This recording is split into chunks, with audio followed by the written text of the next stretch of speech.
नमस्कार मित्रों, सभी को राधे राधे, जय श्री कृष्णा। स्वागत है आपका अपने इस क्वालिटी एजुकेशन प्लेटफॉर्म के ऊपर। मेरा नाम है लेख शेखर शर्मा और मैं आपको बायोलॉजी सब्जेक्ट पढ़ाऊंगा। हम लैब असिस्टेंट की प्रिपरेशन आपको करवा रहे हैं। तो लैब असिस्टेंट के अंदर जो 2018 के अंदर विज्ञप्ति आई थी और 2019 के अंदर जो पेपर हुआ था, उसके कुछ इंपॉर्टेंट प्रश्न हैं जिनकी स्टडी आज हम करेंगे, जिनका अध्ययन आज हम करेंगे। तो मेरे साथ बने रहिए, ध्यान पूर्वक आप देखिए, अपने हाथ में अपनी नोटबुक रखिए, अपना पेन रखिए। जो भी मैं कुछ इंपॉर्टेंट बातें आपको बता रहा हूं वो आप फोकस के साथ में सुनिए और फोकस के साथ में नोट्स बनाइए। तो स्टार्ट करते हैं हम हमारा पहले नंबर का क्वेश्चन। प्रक्रिया जिसमें अल्कोहल का निर्माण होता है। जरा हम कलर चेंज कर लेते हैं इसका। प्रक्रिया जिसमें अल्कोहल का निर्माण होता है। रसारोहण, रसारोहण नहीं होगा। रसारोहण इसलिए नहीं होगा क्योंकि रसारोहण का अर्थ क्या है कि जो पेड़ होते हैं वो अपने जड़ों के द्वारा जल को अवशोषित करके पादप के या पेड़ के ऊपरी भाग में पहुंचा देते हैं। पेड़ अपनी जड़ों के द्वारा जल को अवशोषित करके अपने ऊपरी भागों में अर्थात टहनियों में या पत्तियों में पहुंचा देते हैं। इसी प्रक्रिया को रसारोहण कहते हैं और रसारोहण के बहुत से सिद्धांत हैं जिनका भी हम अध्ययन करेंगे। तो भैया इसका आंसर रसारोहण तो नहीं हो सकता है। प्रकाश संश्लेषण, प्रकाश संश्लेषण भी नहीं हो सकता है क्योंकि प्रकाश संश्लेषण तो क्या है, हरे पेड़ पौधे सूर्य के प्रकाश की उपस्थिति में और कार्बन डाइऑक्साइड गैस की उपस्थिति में अपना भोजन बनाते हैं, कार्बोहाइड्रेट का संश्लेषण करते हैं, इसे प्रकाश संश्लेषण कहते हैं। लेकिन हमारा क्वेश्चन क्या है कि वह प्रक्रिया जिसमें अल्कोहल का निर्माण होता है, किसका निर्माण होता है, अल्कोहल का निर्माण होता है, कहलाती है क्या रसारोहण कहलाती है? नहीं। प्रकाश संश्लेषण भी नहीं कहलाती है। क्या वायवीय श्वसन कहलाती है? क्या नहीं। नाम से ही पता चल रहा है वायवीय श्वसन। ऐसा श्वसन जो वायु की उपस्थिति में होता है, ऐसे श्वसन को वायवीय श्वसन के नाम से जाना जाता है। ऐसा श्वसन जो वायु की उपस्थिति में होता है वायवीय श्वसन के नाम से जाना जाता है। इधर आप देखिए ध्यानपूर्वक, C6H12O6 प्लस O2, 6O2। यहां पर क्या क्या बनेगा? यहां पर बनेगी 6O2, 6CO2 और 38 मॉलिक्यूल एटीपी के बनेंगे। क्या बनेंगे? 38 मॉलिक्यूल किसके बनेंगे? एटीपी के बनेंगे। ठीक है, तो यहां पर आप देखिए जो ये ग्लूकोज है ये ऑक्सीजन की उपस्थिति में क्रिया कर रहा है। इस ग्लूकोज का ऑक्सीजन की उपस्थिति में क्या हो रहा है? दहन हो रहा है। 6CO2 आएगा यहां पर। क्या होगा? यहां पर दहन हो रहा है और इसी को क्या बोलते हैं अपन? ऑक्सी श्वसन बोलते हैं या वायवीय श्वसन भी बोलते हैं। इंग्लिश में इसे एरोबिक रेस्पिरेशन भी कहते हैं। मतलब कि जब ग्लूकोज का ऑक्सीजन की उपस्थिति में ऑक्सीकरण होता है या दहन होता है तो यहां पर ऑक्सीजन के अणु बनते हैं, कार्बन डाइऑक्साइड के अणु बनते हैं और एटीपी के 38 अणु यहां पर बनते हैं। क्या बनते हैं? एटीपी के 38 अणु यहां पर बनते हैं। इसे ऑक्सी श्वसन कहते हैं, इसे एरोबिक रेस्पिरेशन भी कहते हैं या इसे वायवीय श्वसन भी कहते हैं। इसमें होता है ये मनुष्यों में और जो दूसरे जंतु वगैरह होते हैं उनके अंदर ये वाला श्वसन होता है। और एक बात ध्यान रखना, इसमें अधिक मात्रा में ऊर्जा बनती है। 38 एटीपी के अणु यहां पर बनते हैं, जबकि वायु की कमी में या वायु की अनुपस्थिति में होने वाले श्वसन को क्या बोलते हैं? अवायवीय श्वसन बोलते हैं। और इस दौरान क्या बनता है? अल्कोहल बनता है। क्या बनता है? इस दौरान अल्कोहल बनता है और इसकी अभिक्रिया होती है C6H12 O6 और यहां पर ऑक्सीजन तो लिखनी ही नहीं है क्योंकि इसका ऑक्सीकरण हो ही नहीं रहा है। यहां तो क्या होता है, कोई एंजाइम होता है। क्या होता है, कोई एंजाइम होता है और एंजाइम की उपस्थिति में बन जाता है 2C2H5OH, एल्कोहल बन जाता है। यहां पर एथिल एल्कोहल यहां पर बन जाता है और यहां पर बनती है 2CO2 और केवल एटीपी के 2 मॉलिक्यूल बनते हैं। 2 एटीपी बनती है। कितनी एटीपी बनती है, 2 एटीपी बनती है। तो C6H12O6 क्या है, ये ग्लूकोज है। क्या है ये, ग्लूकोज है। कार्बोहाइड्रेट बोलते हैं इसे। क्या बोलते हैं इसे, कार्बोहाइड्रेट। कार्बोहाइड्रेट, ये जो कार्बोहाइड्रेट है, ये जब कार्बोहाइड्रेट का जब अपन बोल सकते हैं ऑक्सीजन की उपस्थिति में दहन होता है, मतलब कि जब ग्लूकोज का कार्बोहाइड्रेट, जो ये ग्लूकोज या जो ये कार्बोहाइड्रेट है, इसका जब एंजाइम की उपस्थिति में अर्थात ऑक्सीजन की अनुपस्थिति में और एंजाइम की उपस्थिति में जब यहां पर क्या होता है, दहन होता है, तो एथिल अल्कोहल बनता है। क्या बनता है यहां पर, अल्कोहल बनता है। क्या बनता है यहां पर, अल्कोहल बनता है। और ये रहा हमारा सही आंसर। ये तो गलत। क्या बोला यहां पर, वह प्रक्रिया जिसमें अल्कोहल का निर्माण होता है अवायवीय श्वसन कहलाती है।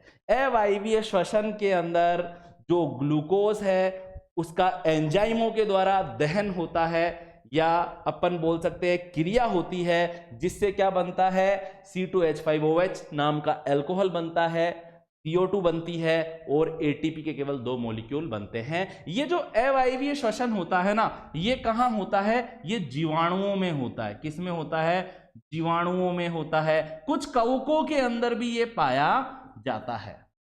ठीक है, अब नेक्स्ट क्वेश्चन के बारे में हम देखते हैं।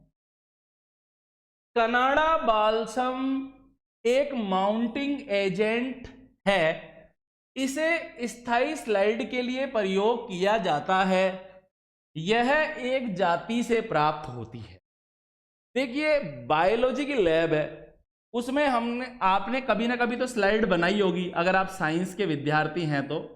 देखिए, इसमें क्या होता है, कांच की पट्टी होती है जिसे स्लाइड बोलते हैं। क्या बोलते हैं, जिसे स्लाइड बोलते हैं। ठीक है, इस कांच की पट्टी के ऊपर हमें जैसे किसी प्लांट की हमें स्लाइड बनानी है, तो यहां पर मैंने ये प्लांट का कोई टुकड़ा ले लिया, या कोई पत्ती ले ली, कोई टहनी का टुकड़ा ले लिया, कुछ भी ले लिया, उसका छिलका ले लिया किसी पादप का या प्लांट का या पौधे का। ठीक है ना, यहां पर इस कांच की पट्टी के ऊपर उसे रख दिया। ठीक है, ये जो मोटी वाली कांच की पट्टी है इसे स्लाइड बोलते हैं।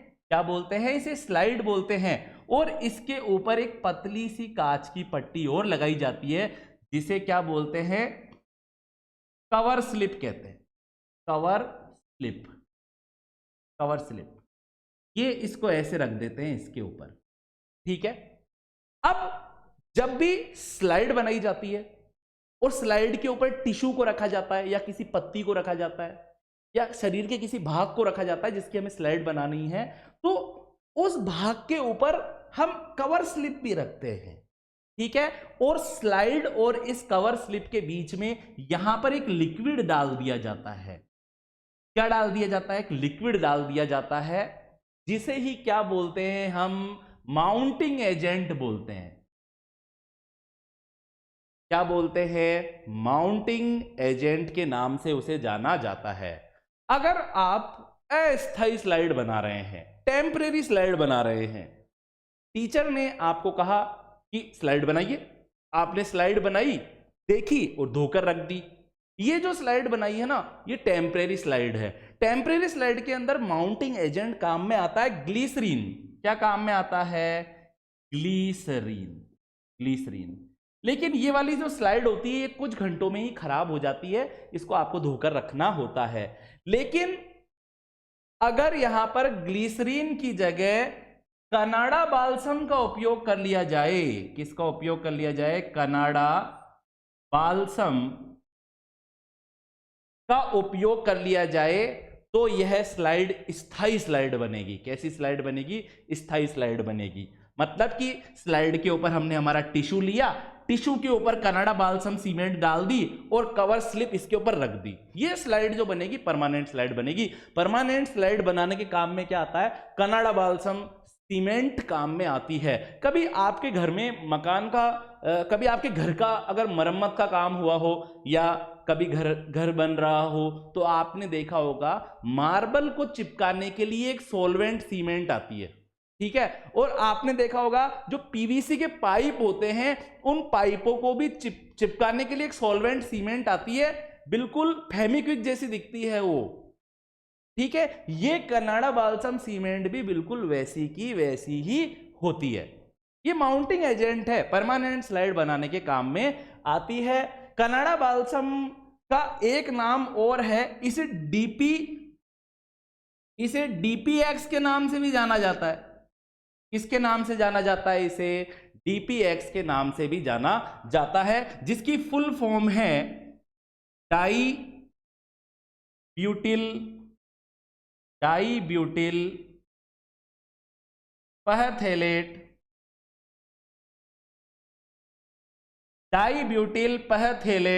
पॉलीस्टाइरीन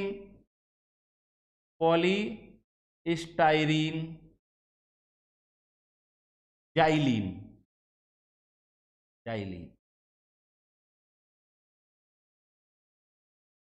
कनाडा बाल्सम का दूसरा नाम क्या है? डीपीएक्स। इसकी फुल फॉर्म क्या है? इसकी फुल फॉर्म है di butyl phthalate polystyrene. Di butyl, D से तो क्या है? डाई ब्यूटिल, पी से क्या है यहां पर? पहथेलेट पॉलीस्टाइरीन, और एक्स से क्या है? जाइलीन, ठीक है। यहां पर जो ये कनाडा बाल्सम सीमेंट है ना, ये एबिस से प्राप्त होती है। एबिस बाल्समिया नाम के प्लांट से प्राप्त होती है। इसका पूरा नाम क्या है? Abies balsamea plant. Abies balsamea plant से कनाडा बाल्सम सीमेंट प्राप्त होती है। इस एबिस बाल्समिया पौधे से एक ऐसा लिक्विड निकलता है जो जब सूखता है ना तो उसमें रवे नहीं बनते हैं, उसमें कोई धागे जैसी संरचनाएं नहीं बनती है। इसके कारण ये एबिस बाल्समिया से प्राप्त लिक्विड ठोस हो जाने के बाद भी, जम जाने के बाद भी पारदर्शी का पारदर्शी ही रहता है। इसलिए इसका उपयोग इसके रूप में किया जाता है, माउंटिंग एजेंट के रूप में किया जाता है। तो इसका सही आंसर होगा कि कनाडा बाल्सम एक माउंटिंग एजेंट है। और इसे किससे प्राप्त किया जाता है?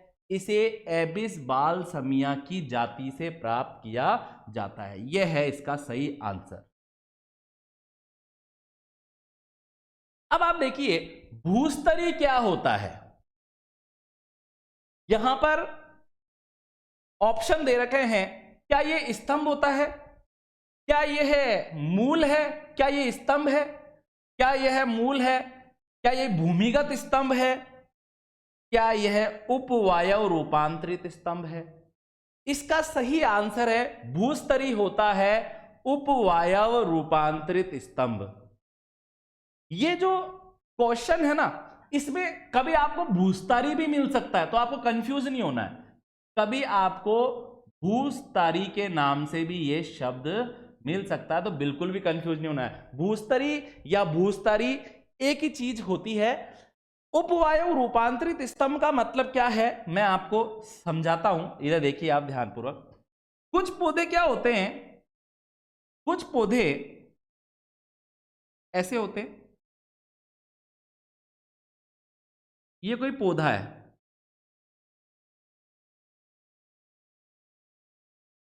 ठीक है।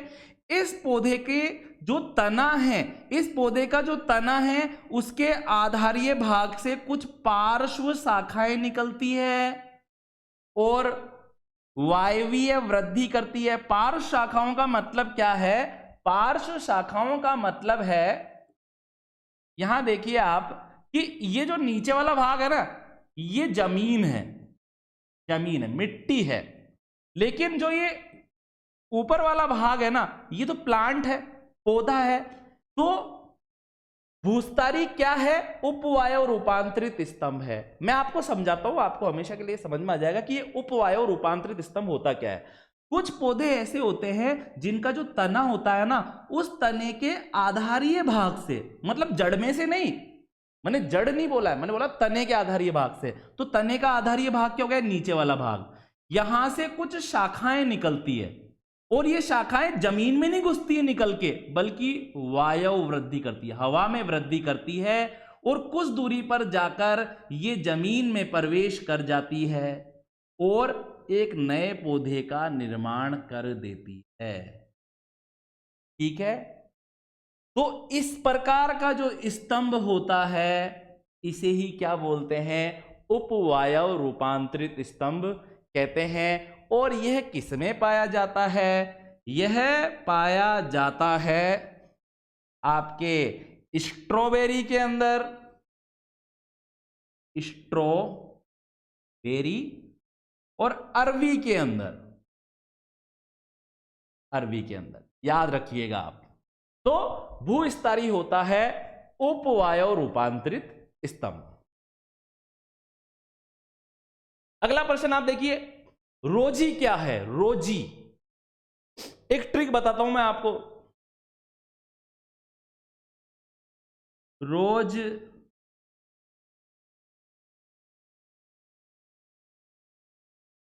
रोज पियो गाय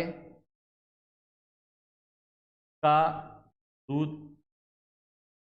अरे भाई ये तो ट्रिक क्या है? तो रोज पीना ही चाहिए गाय का दूध, हमारे लिए बहुत ज्यादा गुणकारी होता है। बड़ी बड़ी बीमारियों के अंदर गाय का दूध ही हमें पीना चाहिए, क्योंकि हमें ऊर्जा भी देता है, शरीर को मजबूत भी बनाता है। ठीक है, और इससे कोई रोग भी नहीं होते हैं गाय के दूध से शरीर में। इधर आप देखिए, तो रोज पियो गाय का दूध, तो देखो रोज शब्द आ गया है यहां पर, गाय आ गई और दूध आ गया। ठीक है, तो इसका आंसर क्या है? रोजी क्या है? एक ट्रांसजेनिक गाय है।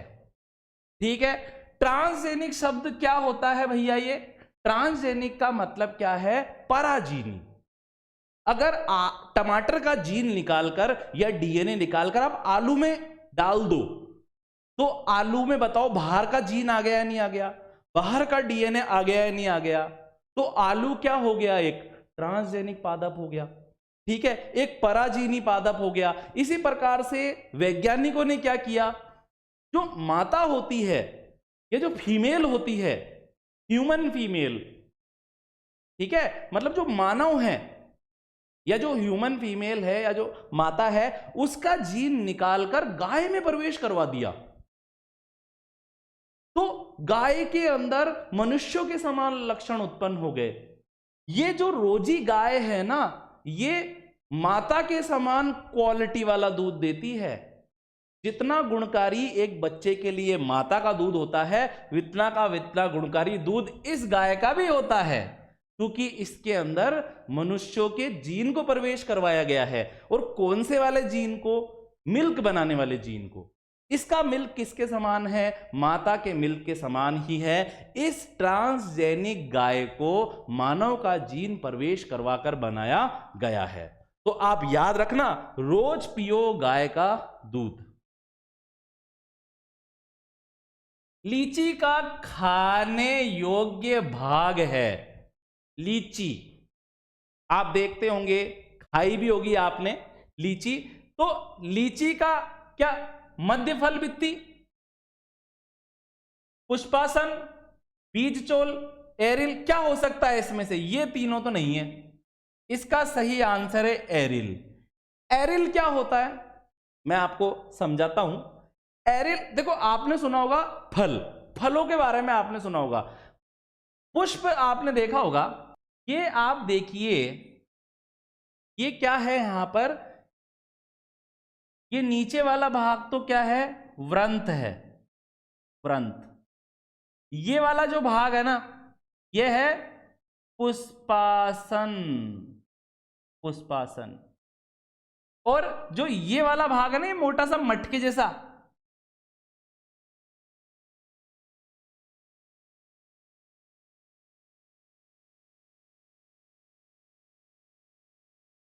ये वाला भाग, ये है आपका,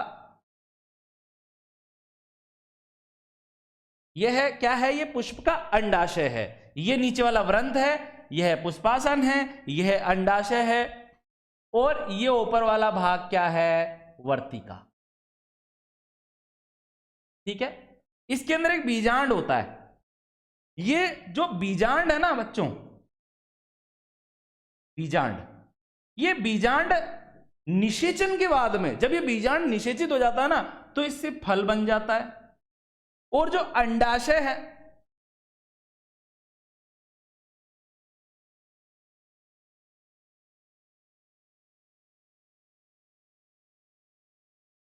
जो ये बीजांड है ना, निषेचन के बाद ये जो बीजांड है इससे बीज बन जाता है। क्या बन जाता है, बीज बन जाता है। और जो ये अंडाशय है इससे फल बन जाता है। ये बात आपको ध्यान रखनी। ठीक है, ऐसे फल जो कि अंडाशय से बनते हैं ना, वो वास्तविक फल कहलाते हैं। किस नाम से जाना जाता है इन्हें, वास्तविक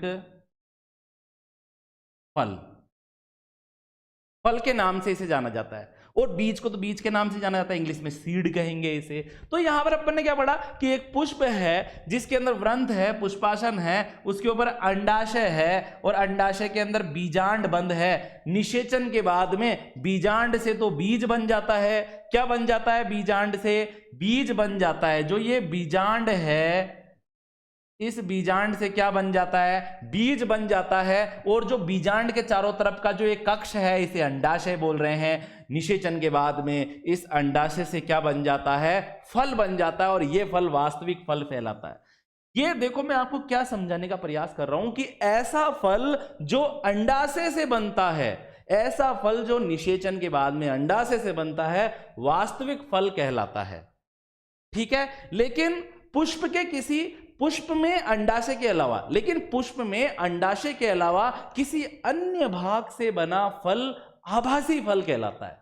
क्या कहलाता है, आभासी फल कहलाता है। ये जो लीची का खाया जाने वाला भाग है ना, ये एरिल है, एरिल। और यह अंडाशय का भाग नहीं है, बल्कि ये तो बीज के चारों तरफ का एक आवरण है जो स्वादिष्ट होता है, पौष्टिक होता है।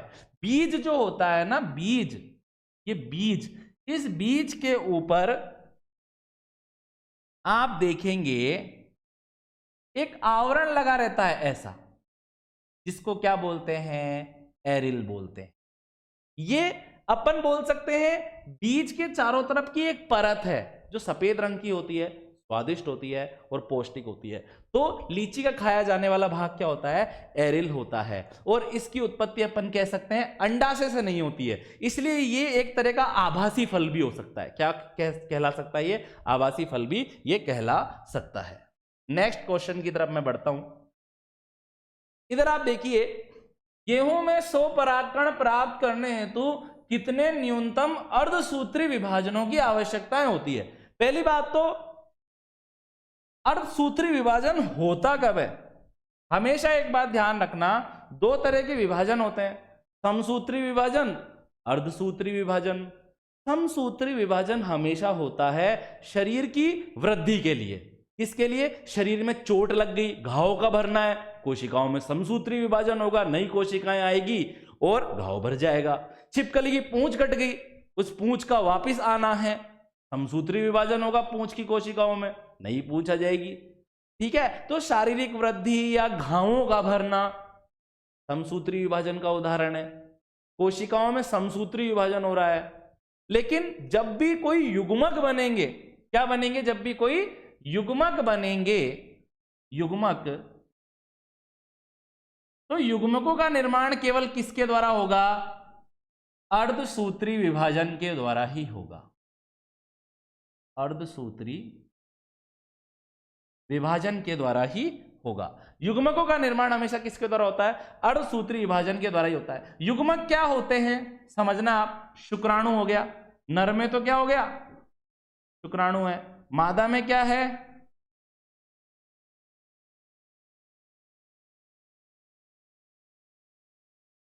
नर में है शुक्राणु, मादा में क्या है, अंडाणु। इसी प्रकार से पादपों में आप देखेंगे परागकण, बीजांड।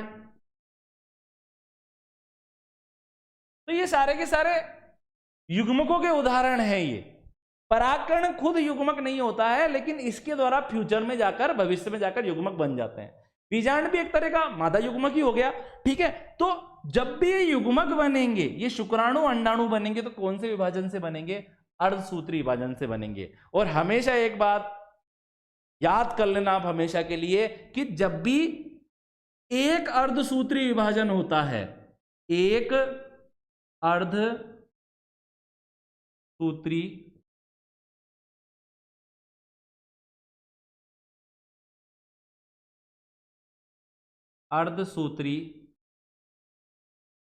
विभाजन होता है, तो उससे हमेशा 4 युग्मक बनते हैं। कितने युग्मक बनते हैं? 4 युग्मक बनते हैं। जब एक अर्धसूत्री विभाजन पर 4 बन रहे हैं, तो 25 पर कितने बनेंगे? 25 अर्धसूत्री विभाजन पर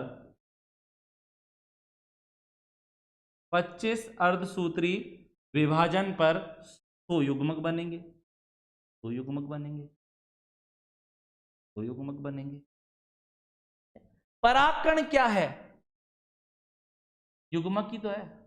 भविष्य में क्या बनाएगा? ये युग्मक ही तो बनाएगा। तो 100 परागकण के लिए कितने अर्धसूत्री विभाजन होंगे? 25। इसका सही आंसर क्या है? 25।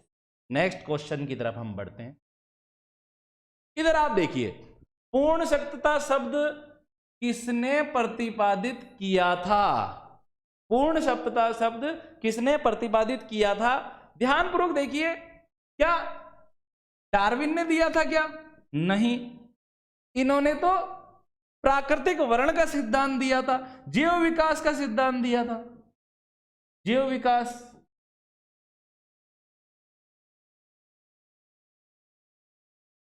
इन्होंने अपने सिद्धांत के द्वारा क्या बताया कि जीवों की उत्पत्ति कैसे हुई है, जीवों का विकास कैसे हुआ है। तो इन्होंने ऐसे, देखो, ऐसे सिद्धांत तो जीवों के विकास को समझाते हैं, जीव विकास के सिद्धांत कहलाते हैं। इन्होंने भी एक जीव विकास का सिद्धांत दिया था, जिसका नाम क्या है? प्राकृतिक वर्ण का सिद्धांत। प्राकृतिक वर्ण का सिद्धांत। इस सिद्धांत को एक अन्य नाम से भी जाना जाता है, योग्यतम की उत्तरजीविता। योग्यतम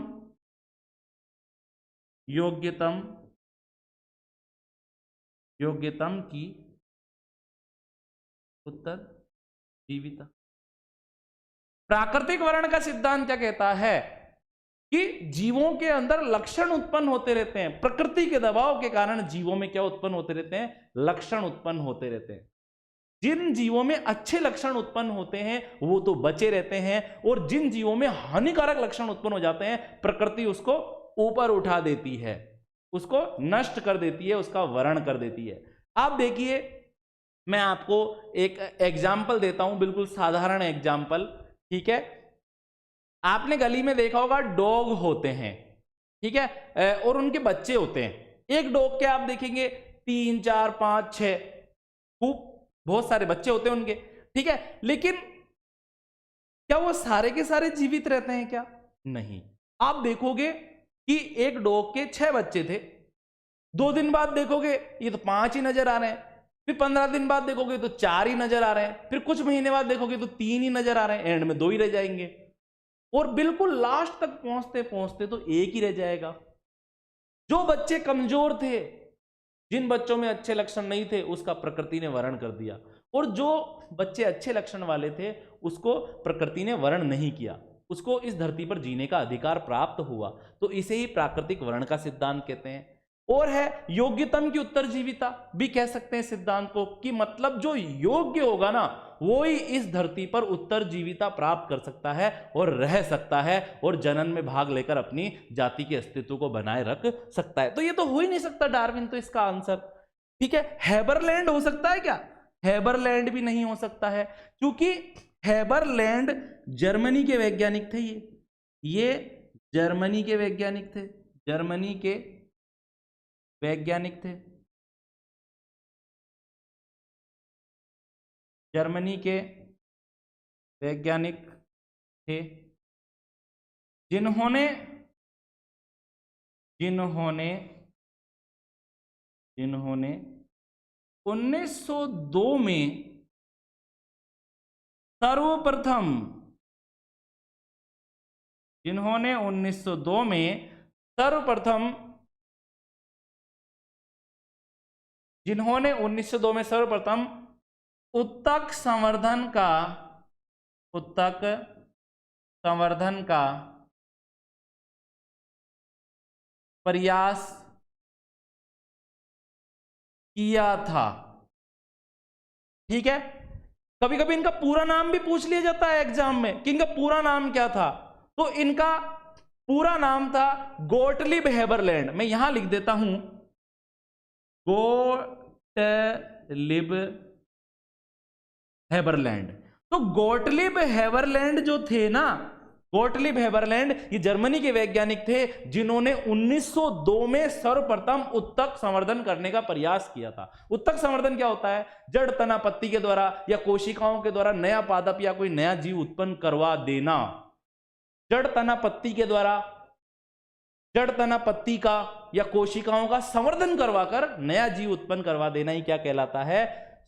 पादप उत्तक संवर्धन कहलाता है, या जीव संवर्धन भी कह सकते हैं। और इसका सर्वप्रथम प्रयास 1902 में गोटलिब हेबरलैंड ने किया था। तो ये भी आंसर नहीं हो सकता है। और जो ये स्वान थे ना, मैथियस लाइडेन और थियोडोर स्वान, जो थियोडोर स्वान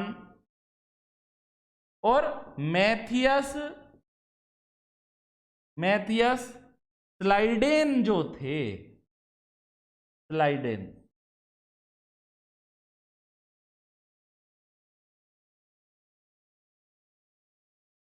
लिख देता हूं मैं एक बार, जो थियोडोर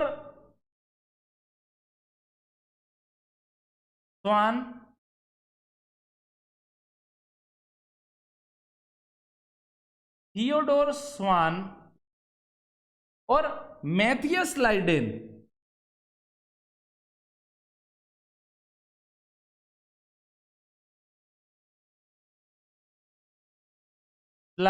थे, इन्होंने कोशिका सिद्धांत दिया था। इन्होंने कोशिका सिद्धांत दिया था। अरे तो भैया थियोडोर स्वान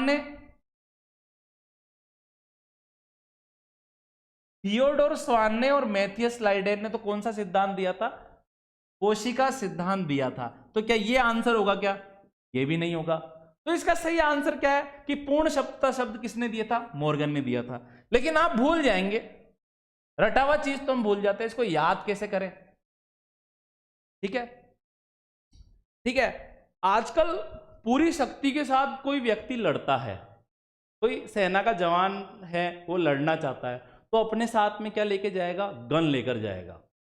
ठीक है, क्या लेकर जाएगा? कहीं पे सेना के बीच में लड़ाई हुई, ठीक है, हाथों से लड़े, पैरों से लड़े, ठीक है, लेकिन एक दल की सेना कमजोर साबित हो गई।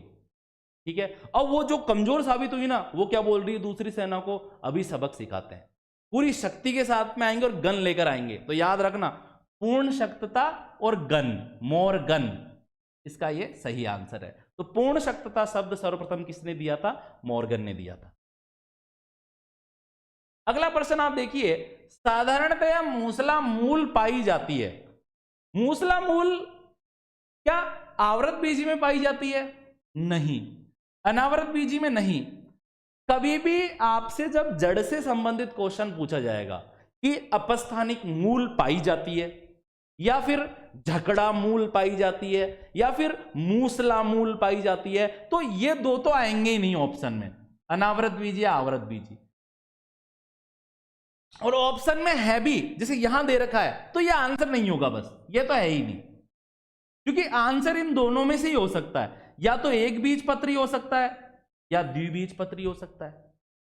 ठीक है, द्विबीजपत्री पादप क्या होते हैं, जिनके बीज है ना उसमें दो बीज पत्र पाए जाते हैं, द्विबीजपत्री कहलाते हैं। जैसे चना है, चना है, मटर है, मटर, मटर है। चने को भिगो दो पानी में, चने को पानी में भिगो दो और हाथ से ऐसे करो, चना दो भागों में टूट जाएगा। द्विबीजपत्री है, उसमें दो बीज पत्र है। ठीक है, मटर है, ठीक है, जो मटर खाते हैं अपन, ठीक है, उसको देखो आप ऐसे करके देखो, दो भागों में टूट जाएगी, द्विबीजपत्री है। लेकिन जो गेहूं है, मक्का है, अरे भाई गेहूं को अगर मैं भिगो दूं या मक्के को भिगो दूं और हाथ से ऐसे करूं, तो क्या दो इक्वल पार्ट में डिवाइड हो जाएगा गेहूं, दो बराबर भागों में टूट जाएगा, मटर की तरह, चने की तरह, मूंगफली की तरह?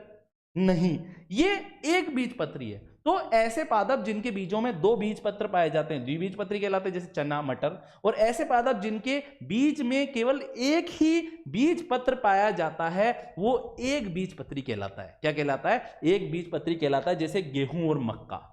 ठीक है, तो ध्यान रखना आप कि एक बीजपत्री पादपों में झकड़ा मूल पाई जाती है। क्या पाई जाती है? झकड़ा मूल पाई जाती है, झकड़ा मूल, झकड़ा, एक बीजपत्री पादपों में झकड़ा मूल पाई जाती है। कैसी होती है झकड़ा मूल? मैं जरा आपको बता देता हूं एक बार डायग्राम बनाकर। जैसे ये गेहूं का एक पौधा है,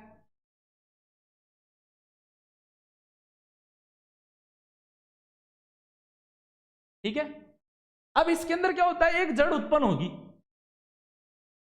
लेकिन ये जड़ जो उत्पन्न हुई है ना, ये कुछ समय बाद या कुछ दिनों बाद नष्ट हो जाएगी और इससे बहुत सारी पतली पतली पतली जड़ें बच जाएगी।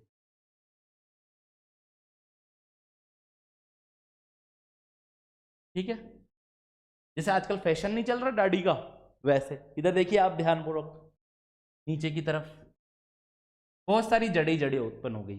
ठीक है, इस पौधे को अगर अपन उखाड़ेंगे भी ना, तो क्या बहुत सारी मिट्टी खींच लेगा ये अपने साथ में, क्योंकि इसमें जड़ें बंद रखी है मिट्टी के साथ में। तो ऐसी जो मूल होती है वो झकड़ा मूल कहलाती है। ठीक है, लेकिन जो द्विबीजपत्री पादप है, इनके अंदर कैसी मूल पाई जा रही है? मूसला मूल पाई जा रही है। क्या पाई जा रही है? मूसला मूल पाई जा रही है। मूसला मूल कैसी होती है समझते हैं अपन। इसके अंदर क्या होता है, जैसे चने को देख लो या मटर को देख लो आप, पौधा होता है,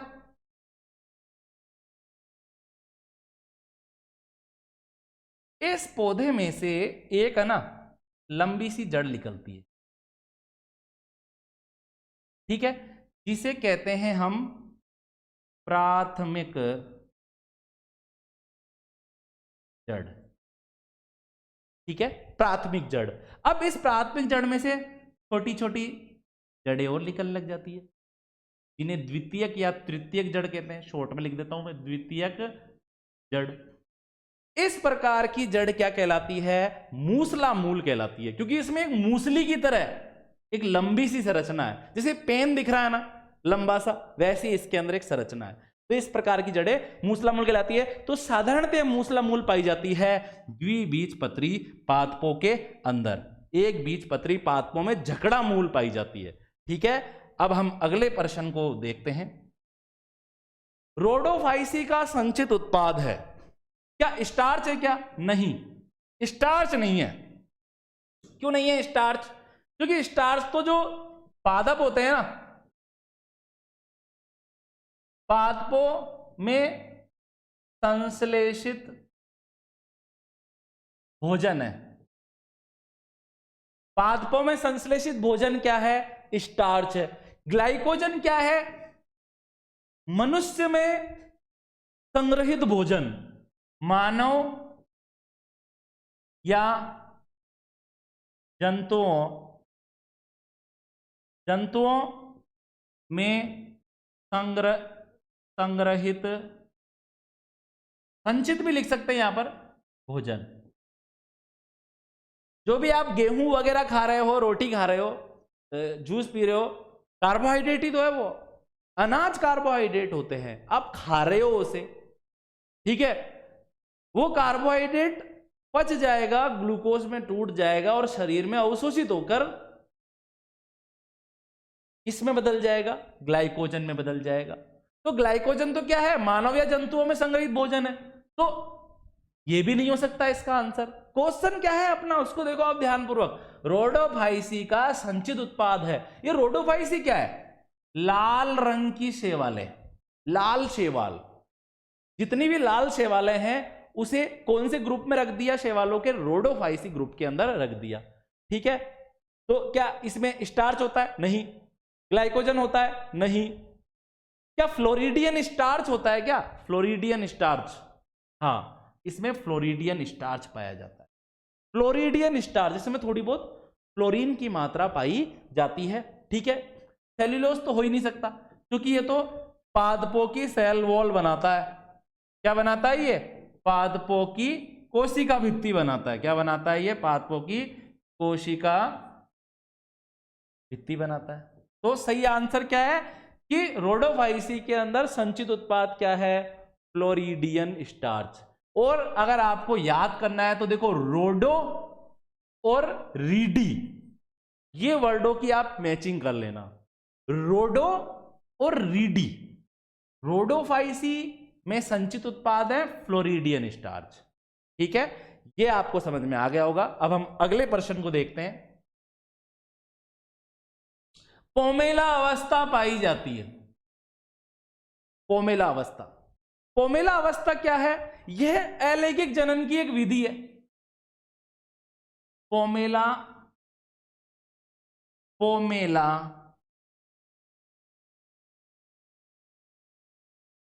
अवस्था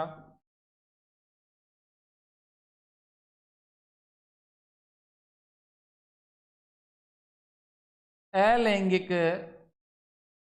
जनन की एक विधि है। और इस पोमेला अवस्था के अंदर क्या होता है, जो ये क्लेमाइडोमोनास नाम की एक शैवाल होती है, क्या होती है, ये क्लेमाइडोमोनास नाम की एक शैवाल होती है। वैसे पोमेला अवस्था क्लेमाइडोमोनास शैवाल में ही पाई जाती है। और ये क्या होती है, पोमेला अवस्था के अंदर क्या होता है, ये दरअसल अलैंगिक जनन की विधि है। अलैंगिक जनन के बारे में तो आप जानते ही हो, ठीक है। ऐसा जनन जिसमें युग्मकों का ना तो निर्माण होता है ना ही युग्मकों का संलयन होता है, अलैंगिक जनन कहलाता है। या फिर अगर युग्मक बन भी गए गलती से तो उनका संलयन नहीं होगा, उनके बीच में निषेचन नहीं होगा। तो बिना निषेचन के होने वाले जनन को क्या बोलते हैं, अलैंगिक जनन कहते हैं, ठीक है।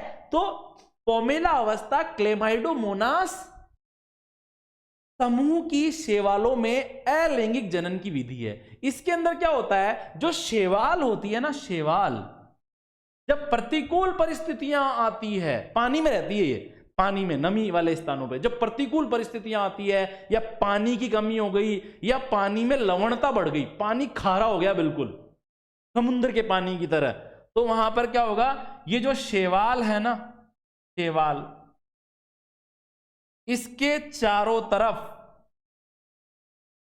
एक पुट्टिका बन जाएगी। क्या बन जाएगी, इसके चारों तरफ एक पुट्टिका बन जाएगी, एक आवरण बन जाएगा, श्लेष्मीय आवरण, और वो इसकी सुरक्षा करेगी, इस क्लेमाइडोमोनास की क्या करेगी, सुरक्षा करेगी। और इसी, ये यहां पर मैं लिख देता हूं, ये क्या है बीच में, शैवाल।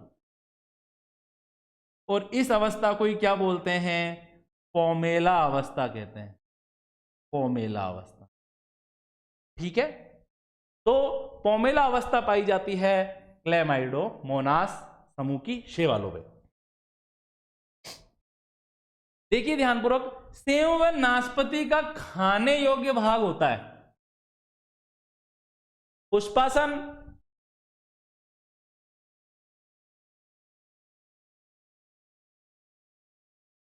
पुष्पासन, बाह्य फल भित्ति, मध्य फल भित्ति, या अंत्य फल भित्ति। मैंने थोड़ी देर पहले आपको पुष्प की संरचना बताई थी कि भैया इसके अंदर एक है ना पुष्पासन होता है ऐसे,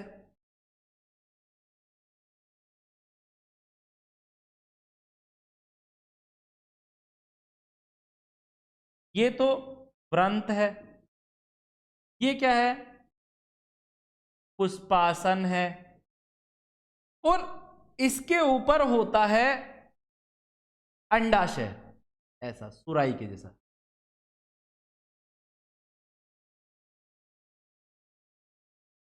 ये वाला भाग क्या है, अंडाशय। इस अंडाशय में कौन रहता है, बीजांड रहता है, बीजांड। परागकण या नर युग्मक कहां आकर गिरता है, यहां आकर गिरता है। परागकण में से एक पराग नली निकलती है और नीचे की तरफ अंडाशय में जाती है बीजांड के पास में, और इस नली से होते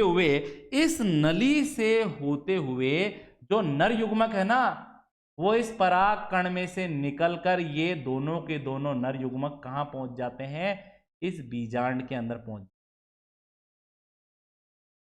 आ रही है बात आपको समझ में? और बीजांड निषेचित हो जाता है। निषेचन के बाद जो ये, इसको बीजाणु भी कह सकते हैं और बीजांड भी कह सकते हैं, याद रखना, कंफ्यूज नहीं होना, बीजांड भी कह सकते हैं। ये जो बीजांड या जो बीजाणु है, ये निषेचन के बाद में बीज में बदल जाता है और अंडाशय से क्या बन जाता है, फल बन जाता है, फल। तो ऐसे फल जो अंडाशय से बने होते हैं वास्तविक फल कहलाते हैं। जैसे कि आम हो गया, अंडाशय से बना है, नारियल है, ठीक है। ऐसे फल जो किससे बने हुए होते हैं, अंडाशय से बने हुए होते हैं, क्या कहलाते हैं, वो वास्तविक फल कहलाते हैं। आम का उदाहरण अच्छे से याद रखना आप, ठीक है। और जो फल अंडाशय से बने हुए होते हैं ना, उसमें 3 फल भत्तियां पाई जाती है। सबसे बाहर की तरफ बाएं फल भित्ति, अंदर की तरफ मध्य फल भित्ति, और सबसे अंदर की तरफ अंत फल भित्ति, ठीक है। तो ये तीनों के तीनों भाग तो भैया अंडाशय के हो गए, ये तीनों के तीनों भाग तो ऐसे फल के हो गए जो अंडाशय से बने हैं। लेकिन यहां पे प्रश्न क्या है, सेव में नाशपाती का खाने योग्य भाग है, और सेव या नाशपाती का जो आप खाते हो ना जो भाग, वो अंडाशय से बना हुआ नहीं होता है, वो वास्तविक फल नहीं होता है, बल्कि वो तो पुष्पासन से बना हुआ होता है। किससे बना हुआ होता है, पुष्पासन से बना हुआ होता है। तो अपन क्या कह सकते हैं कि सेव व नाशपाती का खाया जाने वाला भाग किससे बना होता है, पुष्पासन से बना होता है, और यह एक अवास्तविक फल है या आभासी फल है, क्योंकि इसका परिवर्धन अंडाशय से नहीं हुआ है। अगले क्वेश्चन की तरफ हम बढ़ते हैं। जैविक विविधताओं पर सम्मेलन हेतु प्रथम अर्थ समिट हुआ था। मैंने आपको बताया भी था कि जो सिलेबस है उसके अंदर मैंने एक निशान भी लगवाया था आपको कि पर्यावरण जो अध्ययन है सबसे इंपॉर्टेंट टॉपिक है, क्वेश्चन आते हैं इसके अंदर, ठीक है। आजकल आप देखेंगे पॉल्यूशन बढ़ता जा रहा है, परमाणु परीक्षण हो रहे हैं, परमाणविक भट्टियां, आप देखेंगे राज्यों के अंदर परमाणु संयंत्र है, परमाणु विस्फोट भी किए जाते हैं, ठीक है। एटम बम के विस्फोट की टेस्टिंग की जाती है मरुस्थलों में या समुद्रों में। प्लास्टिक का उपयोग किया जा रहा है, गंदे पानी को नदियों में छोड़ा जा रहा है, सीवेज का पानी नालियों से होता हुआ जलाशयों में पहुंच जाता है, प्रदूषण हो रहा है। इसके द्वारा क्या हो रहा है, प्रदूषण हो रहा है। आजकल आप देखेंगे फ्रिज का उपयोग हो रहा है, एसी का उपयोग हो रहा है, जितने भी ऐसे उपकरण होते हैं जो ठंडा करने का कार्य कर रहे हैं, जैसे एसी है, रेफ्रिजरेटर है, इनमें क्लोरोफ्लोरोकार्बन को यूज में लिया जाता है, और क्लोरोफ्लोरोकार्बन सीधा जाता है समताप मंडल में, और वहां पर जो ओजोन परत के अंदर ओजोन गैस पाई जाती है, उस ओजोन गैस को वो तोड़ देता है, और ओजोन परत के अंदर छेद बढ़ता जा रहा है।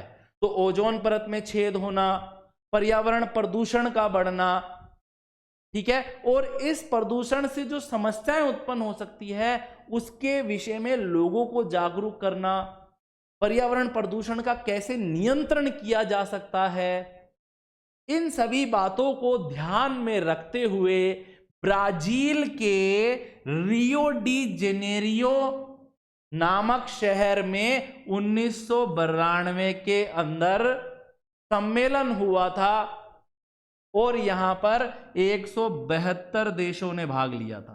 कितने देशों ने भाग लिया था? 172 देशों ने भाग लिया था। यह संख्या आप याद रखना, ठीक है। तो इसका आंसर क्या है कि जैविक विविधताओं पर सम्मेलन हेतु प्रथम अर्थ समिट हुआ था।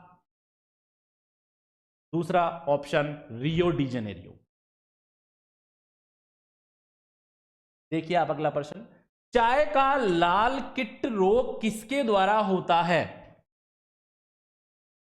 तो चाय का अब देखो यहां पर कंफ्यूज नहीं होना, ये क्वेश्चन कंफ्यूज कर रहा है। चाय का लाल किट रोग किसके द्वारा होता है? कहीं जैसे हम ज्यादा होशियारी दिखा देते हैं कभी कभी, तो ऐसा नहीं करना है हमें ना, ध्यानपूर्वक करना है। ये लाल पढ़ लिया ना तो सोचेंगे ये लो लाल, इसका आंसर क्या हो गया? लाल सेवाल हो गया। नहीं, ये चीज हमें याद करनी पड़ेगी कि चाय का लाल किट रोग किसके द्वारा होता है? हरे शैवालों के द्वारा होता है। किसके द्वारा होता है? हरे शैवालों के द्वारा होता है। चाय का लाल किट रोग हरे शैवालों के द्वारा होता है। इसे लाल जंग रोध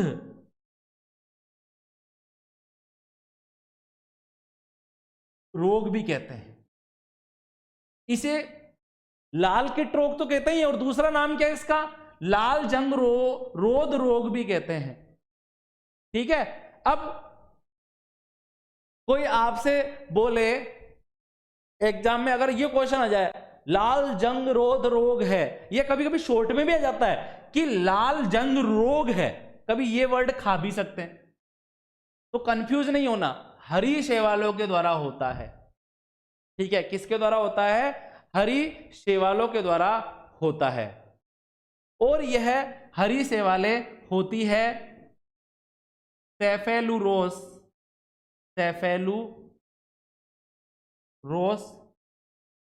समूह की हरी शैवालों द्वारा, हरी शैवालों,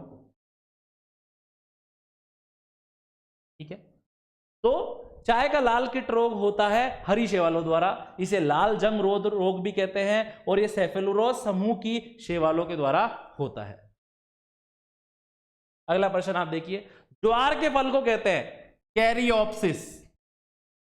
ज्वार क्या है? ज्वार एक बीज पत्री अनाज है,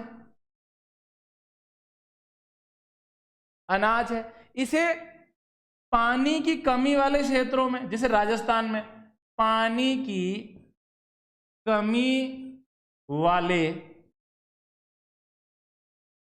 क्षेत्रों, इसे पानी की कमी वाले क्षेत्रों में उगाया जाता है, उगाया जाता है।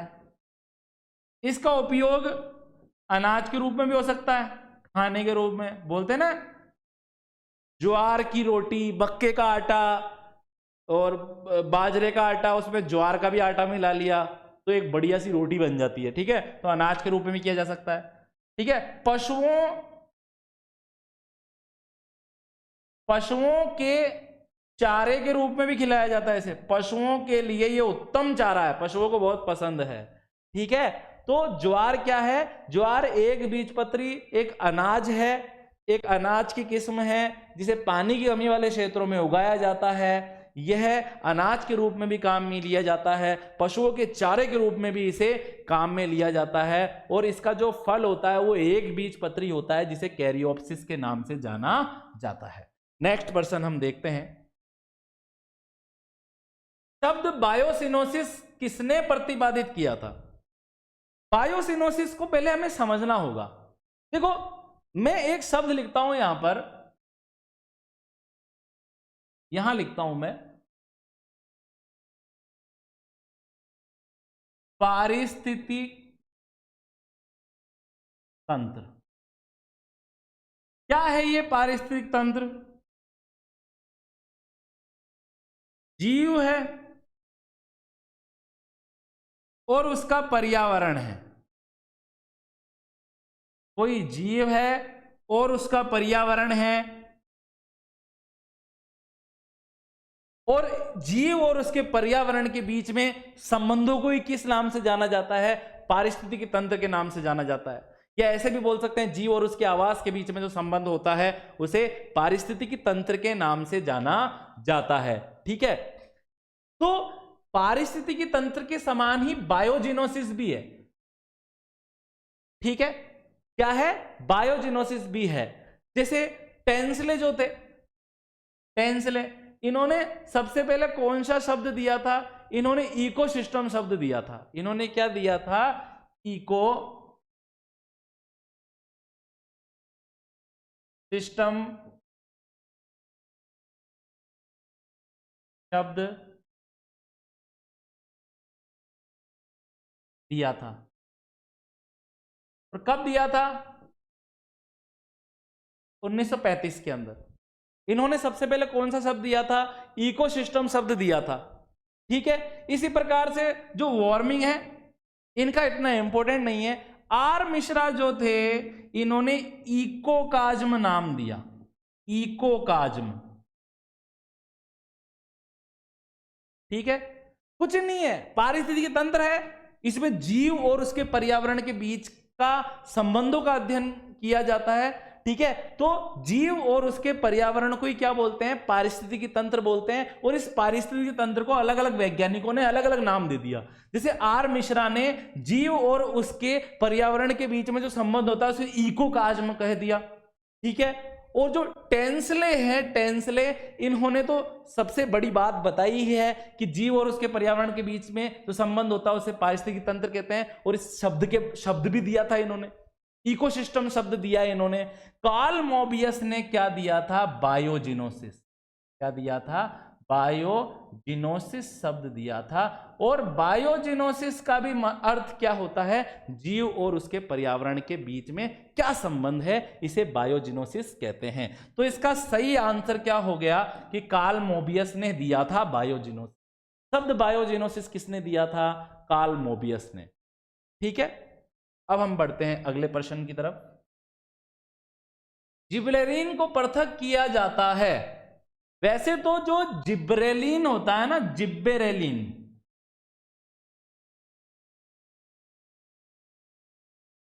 ये एक वृद्धि हार्मोन है, वृद्धि हार्मोन। ये जो हार्मोन है ये पादप लंबाई को प्रेरित करता है, पादप लंबाई को प्रेरित करता है। जिब्रेलिन एक वृद्धि हार्मोन है, ये पादप लंबाई को प्रेरित करता है, पादपों में खुद में संश्लेषित हो जाता है, सिंथेसाइज हो जाता है। लेकिन इसे कवक से भी प्राप्त किया जा सकता है। किससे प्राप्त किया जा सकता है? कवक से भी प्राप्त किया जा सकता है। एक कवक है जिस कवक से जिब्रेलिन हार्मोन को प्राप्त किया जाता है और उसे पेड़ों को दिया जा सकता है ताकि पेड़ों की ग्रोथ को बढ़ाया जा सके और ज्यादा उत्पादन उनसे प्राप्त किया जा सके। उपकरण जिसके द्वारा पेड़ के तने का व्यास मापा जाता है उसे कहते हैं। जब भी पेड़ से संबंधित कोई प्रश्न आ जाए कि उस उपकरण का नाम बताइए जिसके द्वारा किसी पेड़ के तने की मोटाई को या व्यास को मापा जाता है, उसे बोलते हैं डेंड्रोग्राम। यह एक प्रकार का आलेखी निरूपण होता है। क्या होता है ये? एक प्रकार का आलेखी निरूपण होता है जो पादपों के विभिन्न घटकों, पादपों के विभिन्न घटकों के मध्य संबंध को दर्शाता है, संबंध को दर्शाता है। तो वह उपकरण जिसके द्वारा पेड़ के तने के व्यास को मापा जाता है, डेंड्रोग्राम कहलाता है। यह एक तरह का आलेखी निरूपण होता है जिसके द्वारा पादप के विभिन्न घटकों के बीच में या अवयवों के बीच में जो संबंध है उसे दर्शाता है। ठीक है, अब अगले प्रश्न की तरफ हम बढ़ते हैं। हमारा अगला प्रश्न है, मानव अपराध द्वारा निष्कासित हार्मोन के संदर्भ में निम्नलिखित में से क्या सही है? या ये प्रश्न कहना चाहता है कि मानव अपराध के द्वारा कौन कौन से हार्मोन स्त्रावित होते हैं? मानव अपराध के द्वारा कौन कौन से हार्मोन स्त्रावित होते हैं? तो आप देखिए ध्यानपूर्वक, जब मनुष्यों के अंदर निषेचन की प्रक्रिया हो जाती है, मनुष्यों में आंतरिक निषेचन होता है, और ये जो निषेचन होता है ये मादा के शरीर में होता है। जब मादा के शरीर में अंडाणु का निषेचन हो जाता है, या अपन ऐसे भी कह सकते हैं कि जब माता के जो फैलोपियन ट्यूब है उसमें जब अंडे का निषेचन हो जाता है, या जो उसकी अंडवाहिनी है उसमें जब अंडे का निषेचन हो जाता है या फर्टिलाइजेशन हो जाता है, तो कुछ समय पश्चात यहां पर हम देखेंगे एक जायगोट बन जाता है, और वो जायगोट जाकर कहां चिपक जाता है? माता के गर्भाशय में चिपक जाता है, और उस जायगोट से आगे जाकर एम्ब्रियो बनता है, एम्ब्रियो से बेबी बनता है।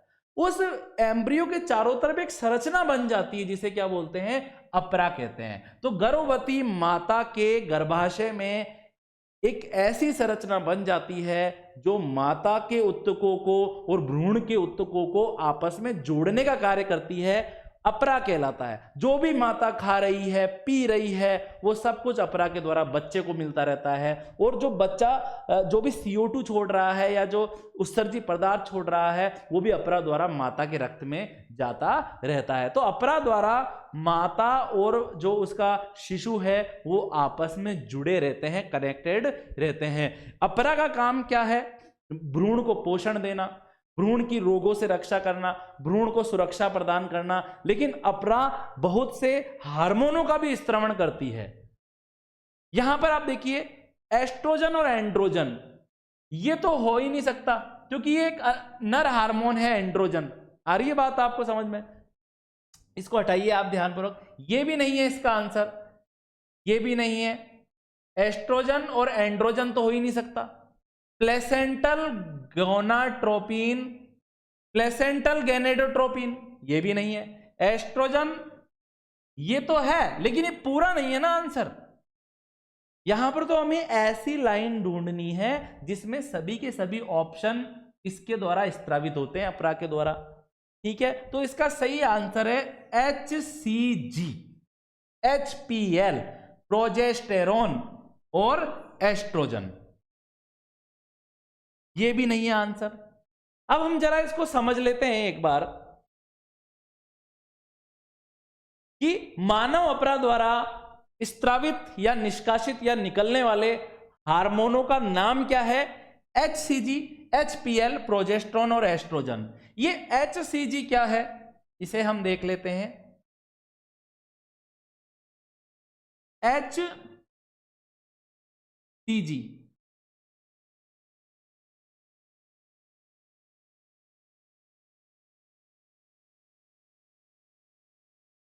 HCG human chorionic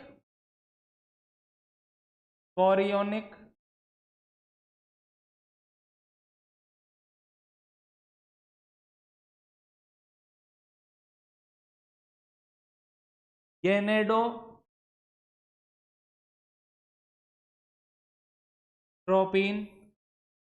hormone. पूरा नाम क्या है HCG का? Human chorionic gonadotropin hormone. ठीक है, इसी प्रकार से HPL का पूरा नाम क्या है? HPL ह्यूमन प्लेसेंटल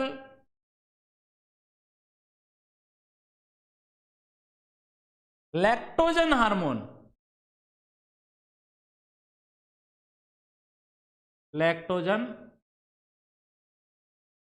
हार्मोन, और तीसरा हार्मोन है अपना प्रोजेस्टेरोन।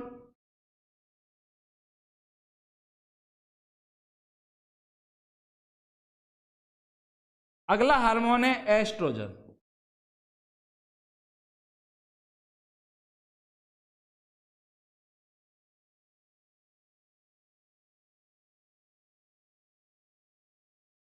क्या काम है यहां पर ह्यूमन कोरियोनिक गैनेटोट्रोपिन का? ये अपरा के द्वारा स्त्रावित होने वाला हार्मोन है और यह जो अंडाशय के अंदर जो कार्पस ल्यूटियम नाम की संरचना पाई जाती है उस कार्पस ल्यूटियम को प्रेरित करता है ताकि वो कार्पस ल्यूटियम प्रोजेस्टेरोन और एस्ट्रोजन का क्या कर सके, स्त्रवण कर सके। देखिए आप सुनिए बातों को ध्यानपूर्वक, ठीक है, क्योंकि हो सकता है लिखा हुआ फिर भी आपको ना मिले एकदम में, लेकिन अगर आप ध्यान से सुनेंगे तो आपके दिमाग में रहेगा वो हमेशा, और ध्यानपूर्वक सुनेंगे तो आपको एग्जाम में याद भी जरूर आ जाएगा। इधर आप देखिए ध्यानपूर्वक, जो ह्यूमन कोरियोनिक गैनेटोट्रोपिन हार्मोन है या जो एसजीजी हार्मोन है, ये अंडाशय में जो कार्पस ल्यूटियम पाई जाती है उसको उत्तेजित करता है, ये उसको प्रेरित करता है ताकि वो प्रोजेस्टेरोन और एस्ट्रोजन का स्त्रवण कर सके। और ये दोनों के दोनों हार्मोन मिलकर क्या काम करते हैं, देखो समझो ध्यानपूर्वक, ये जो है ना ये वाला हार्मोन ये किसको प्रेरित करता है, कार्पस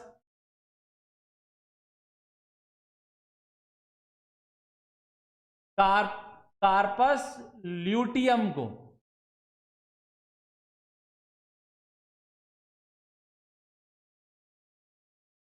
ह्यूमन कोरियोनिक गैनेटोट्रोपिन, ठीक है ना, याद रखना, कार्पस ल्यूटियम को प्रेरित करता है, एससीजी हार्मोन कार्पस ल्यूटियम को प्रेरित करता है, और कार्पस ल्यूटियम किसका सीक्रेशन करता है, प्रोजेस्टेरोन और एस्ट्रोजन का। कार्पियस ल्यूटियम क्या होती है, जब अंडाशय पुटिकाएं फटकर अंडाणुओं को मुक्त करती है, निषेचन कर सके ताकि अंडाणु, तो जो फटी हुई जो ग्राफियन फॉलिकल है या जो पुटिकाएं हैं वो किस में परिवर्तित हो जाती है, कार्पस ल्यूटियम में परिवर्तित हो जाती है। अपरा के द्वारा एससीजी का स्त्रवण किया जाता है, ये एससीजी कार्पस ल्यूटियम को प्रेरित करता है जिसके कारण कार्पस ल्यूटियम प्रोजेस्टेरोन और एस्ट्रोजन का स्त्रवण करता है। ये हार्मोन क्या काम करता है इसको देखिए ध्यानपूर्वक, ये जो एस्ट्रोजन और जो ये प्रोजेस्टेरोन है इस हार्मोन का काम है गर्भावस्था के दौरान, जो गर्भावस्था है उसके दौरान गर्भाशय का जो आंतरिक स्तर है, गर्भाशय के आंतरिक स्तर को बनाए रखना और माता को प्रसव के लिए तैयार करना, जो माता है उसको प्रसव के लिए तैयार करना या प्रेगनेंसी के लिए तैयार करना, प्रसव के लिए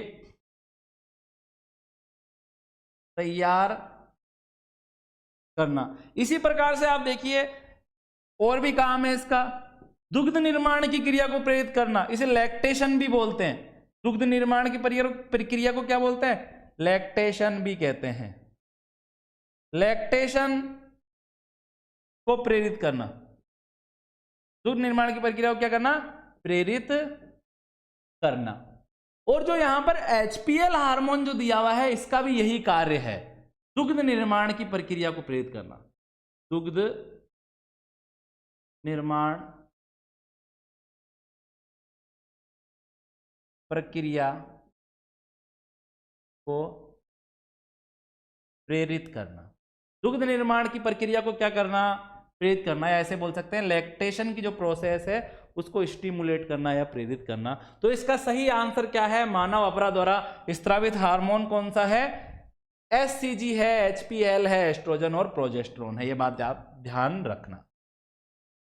अगला प्रश्न है, तंत्रिका आवेग के प्रेक्षण के समय पुनः ध्रुवण की क्रिया में होता है। तंत्रिका आवेग का जब प्रेक्षण होता है तो उस दौरान, जैसे देखो तंत्रिका आवेग के प्रेक्षण का मतलब क्या है, सबसे पहले तो समझना होगा तंत्रिका आवेग क्या है। शरीर के अंदर तंत्रिका कोशिकाएं पाई जाती है, जब भी शरीर के बाहर या अंदर कोई परिवर्तन होता है तो तंत्रिका कोशिकाओं के अंदर रासायनिक परिवर्तन होने लग जाते हैं, भौतिक परिवर्तन होने लग जाते हैं, और इस भौतिक या जो रासायनिक परिवर्तन होते हैं उसी को क्या बोलते हैं, तंत्रिका आवेग कहते हैं। ये तंत्रिका आवेग भागता है हमारी तंत्रिका कोशिकाओं में मस्तिष्क की तरफ जाता है तंत्रिका आवेग। इस दौरान बहुत सी क्रियाएं होती है, जो तंत्रिका की जो झिल्ली है उसमें बहुत सी क्रियाएं होती है, जैसे ध्रुवीकरण होता है। क्या होता है यहां पर? ध्रुवीकरण होता है या ध्रुवीकरण, ठीक है। विध्रुवीकरण होता है, विध्रुवीकरण, और पुनः ध्रुवीकरण होता है या पुनः ध्रुवण भी बोल सकते हैं।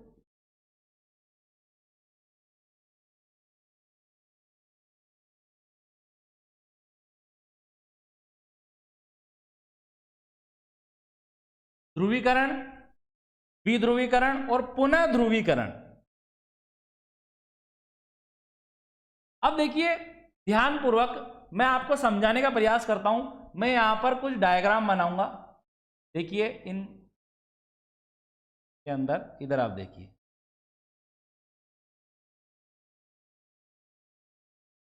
ये जो आप लाइन देख रहे हैं ना, ये है मेम्ब्रेन, तंत्रिका कोशिका की ये मेम्ब्रेन है, झिल्ली है। ऐसा माना जाता है कि जो तंत्रिका कोशिका की जो झिल्ली होती है ना, उसके अंदर की तरफ Cl- आयन होते हैं, Cl- आयन, K+ आयन भी होते हैं, ठीक है। और बाहर की तरफ Na+ आयन होता है, Na+ आयन होता है, कुछ K+ भी होते हैं, ठीक है। अब ध्रुवीकरण की प्रक्रिया का मतलब क्या है, इसको मैं यहां देख रहा हूं, ध्यानपूर्वक देखिए। कुछ नहीं है, बस मैं ऐसे करूंगा, ऊपर की तरफ प्लस प्लस प्लस कर दूंगा और अंदर की तरफ माइनस माइनस माइनस। तो यहां पर आप देखेंगे ये जो मेम्ब्रेन है ना, ये जो तंत्रिका की जो ये मेम्ब्रेन है, इसके ऊपर की तरफ पॉजिटिव चार्ज है और नीचे की तरफ क्या है, नेगेटिव चार्ज है। तो ये ध्रुव बन गया, यहां पर क्या बन गया, यहां पर एक ध्रुव बन गया। ऊपर की तरफ पॉजिटिव ध्रुव है, अंदर की तरफ नेगेटिव ध्रुव है। क्यों हो गया ऊपर पॉजिटिव ध्रुव? दरअसल क्या होता है, जो तंत्रिका कोशिका की जो झिल्ली होती है, इसके अंदर सोडियम, पोटेशियम, क्लोराइड आयन सब पाए जाते हैं। लेकिन क्या होता है, बाहर की तरफ Na+ आयन ज्यादा होते हैं।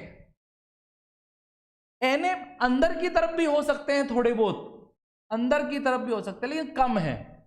अंदर K+ भी हो सकते हैं, लेकिन अंदर ज्यादा कौन है, Cl- आयन, जिसके कारण अंदर तो नेगेटिव चार्ज हो गया और बाहर Na आयनों की अधिकता के कारण, Na+ आयनों की अधिकता के कारण बाहर की तरफ पॉजिटिव चार्ज हो गया। तो अपन क्या बोल सकते हैं कि जो तंत्रिका की जो झिल्ली है उसमें एक ध्रुव उत्पन्न हो गया, इसे ध्रुवीकरण बोल रहे हैं।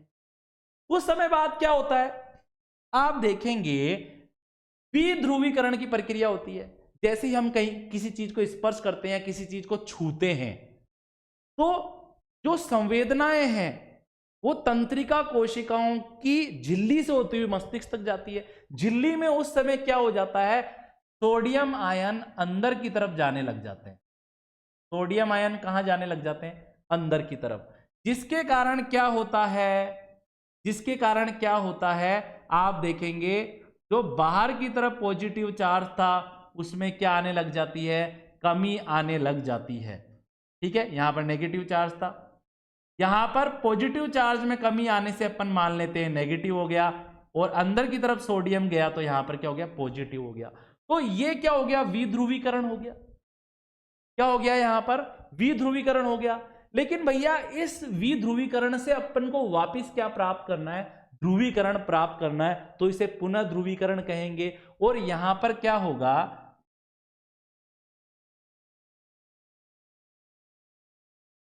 जो अंदर की तरफ K+ आयन थे,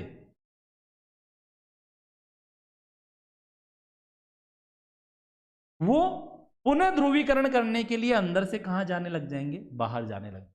तो यही तो हमारा आंसर है कि तंत्रिका आवेग के प्रेक्षण के समय पुनः ध्रुवीकरण की क्रिया में होता है पोटेशियम आयनों का बहिर्प्रवाह,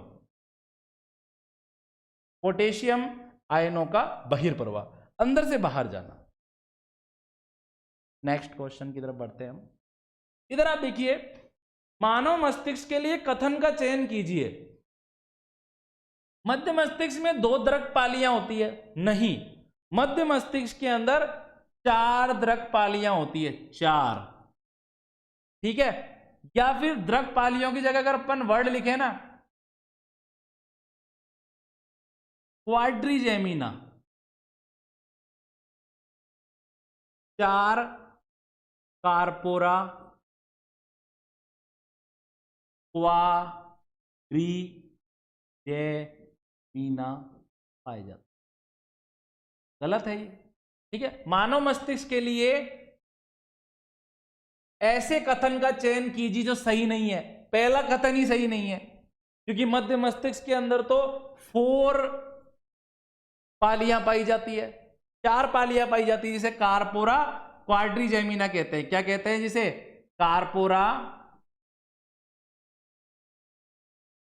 कार्पोरा क्वाड्रिजेमिना कहते हैं। लेकिन यहां पर क्या लिखा हुआ है कि मध्य मस्तिष्क में 2 पालियां पाई जाती है, तो गलत है। इनमें से देखो क्या होता है, जो ये 2 पालियां होती है ना, ये देखने के लिए उत्तरदायी होती है और 2 पालियां सुनने के लिए उत्तरदायी होती है।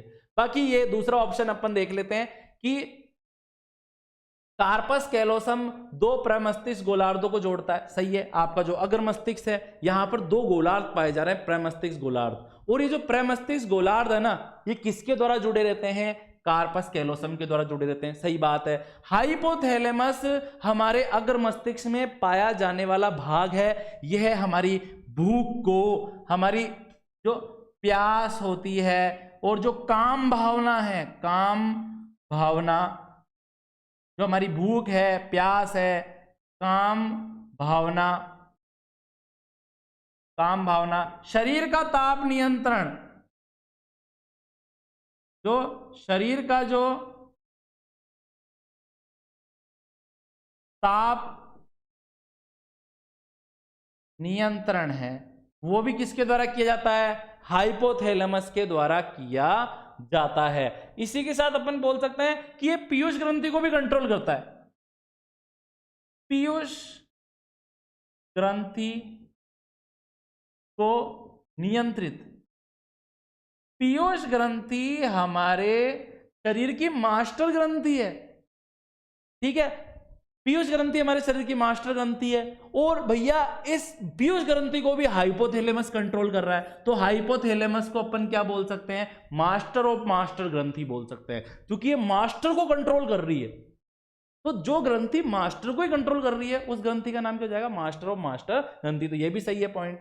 मेडुला ऑब्लांगेटा अनैच्छिक क्रियाओं को नियंत्रित करता है, जैसे कि हृदय का धड़कना, पाचन तंत्र में या हमारी आहार नाल में भोजन का आगे बढ़ना, रुधिर का प्रवाह होना नसों के अंदर, ये सब मेडुला ऑब्लांगेटा द्वारा नियंत्रित की जाने वाली अनैच्छिक क्रियाएं हैं, ठीक है। तो इसका आंसर क्या हो गया? अपन कह सकते हैं कि इसका आंसर हो गया ये कि मध्य मस्तिष्क के अंदर 4 क्वाड्रिजेमिना पाए जाते हैं। लेकिन यहां तो क्या लिख रखे हैं? 2 ही लिख रखे हैं। तो यहां पर ये पहला वाला अपन बोल सकते हैं, पहली वाली लाइन यहां पर सही नहीं दी गई है, ठीक है।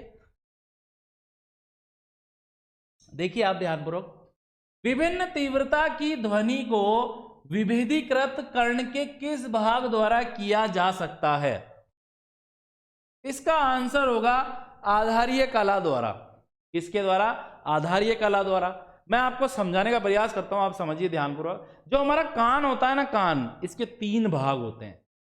3 भाग होते हैं हमारे कान के। बाह्य कर्ण,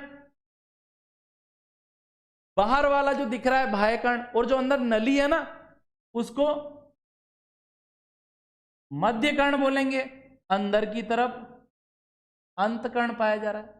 क्या पाया जा रहा है? अंदर की तरफ अंतःकर्ण पाया जा रहा है। बाह्य कर्ण को कर्ण पिन्ना भी बोलते हैं। मध्य कर्ण के अंदर 3 अस्थियां पाई जाती है, मेलियस,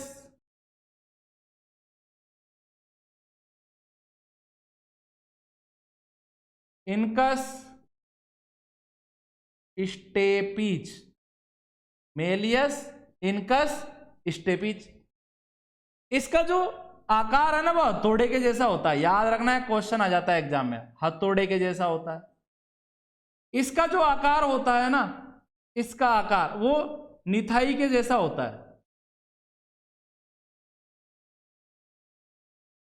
निथाई के जैसा होता है। निथाई जानते हो आप क्या होता है? अभी बताता हूं आपको। आपने देखा होगा ऐसा एक लोहे का टुकड़ा सा पड़ा रहता है, जो लोहे का काम करते हैं। जो लुहार जो व्यक्ति होते हैं, जो कुल्हाड़ी बनाते हैं या चाकू बनाते हैं या कोई भी फावड़ा बनाते हैं, जो लोहे की सामग्री बनाते हैं, उनके पास में एक ऐसा है ना लोहे का टुकड़ा होता है। इस टुकड़े के ऊपर वो लोहे की कुल्हाड़ी या लोहे की दांतली या किसी भी चीज को लेकर रखते हैं, गर्म करके इसके ऊपर रखते हैं, उसको कूटते हैं। इसको क्या बोलते हैं? निथाई बोलते हैं, या निहाई के नाम से भी इसको जाना जाता है। ठीक है, तो इनकस का आकार कैसा होता है? निहाई के जैसा होता है। मेलियस का आकार कैसा होता है? हथौड़े के जैसा होता है। ठीक है, स्टेपीज का आकार कैसा होता है? ऐसा होता है। जो घोड़ा होता है, आपने देखा होगा, अब ये डायनासोर लग रहा है घोड़ा, फिर भी आप समझिए ध्यानपूर्वक।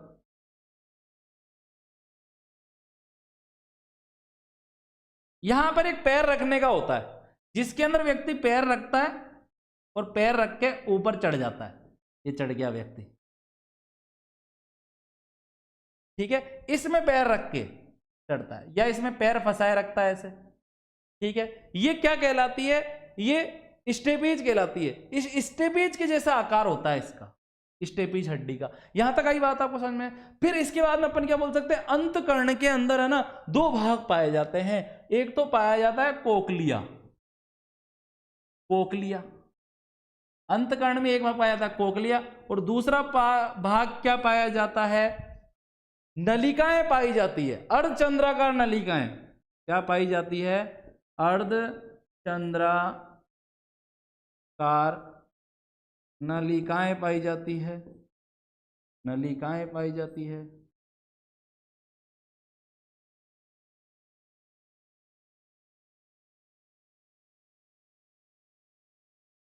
नलिकाएं पाई जाती है।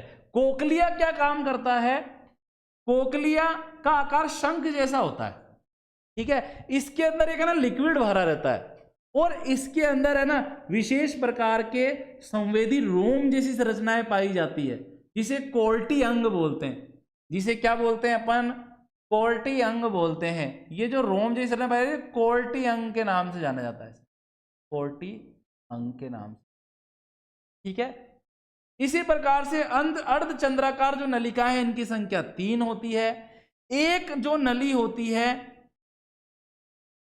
एक नली तो कोकलिया के द्वारा ही जुड़ी रहती है, जबकि जो दूसरी नंबर की जो नली है वो सैकुलस द्वारा जुड़ी रहती है, और जो तीसरे नंबर की नली है वो यूट्रिकुलस के द्वारा जुड़ी रहती है। ठीक है, सैकुलस और यूट्रिकुलस क्या है? ये शरीर का संतुलन बनाने वाले अंग है। ठीक है, और ये कहां पाए जाते हैं? अर्धचंद्राकार नलिकाओं के पास में पाए जाते हैं। ठीक है, जिसे वेस्टिब्यूल के नाम से भी जाना जाता है। इसे प्रघाण या इंग्लिश में इसे वेस्टिब्यूल भी कहते हैं। वेस्टिब्यूल भी लिख सकते हैं, या वेस्टिब्यूल भी चल जाएगा। वेस्टिब्यूल कहते हैं। वेस्टिब्यूल के अंदर 3 अर्धचंद्राकार नलिकाएं पाई जाती है। एक नली तो किससे जुड़ी रहती है? कोकलिया से। दूसरी नली किससे जुड़ी रहती है? सैकुलस से। तीसरी नली किससे जुड़ी रहती है? यूट्रिकुलस से।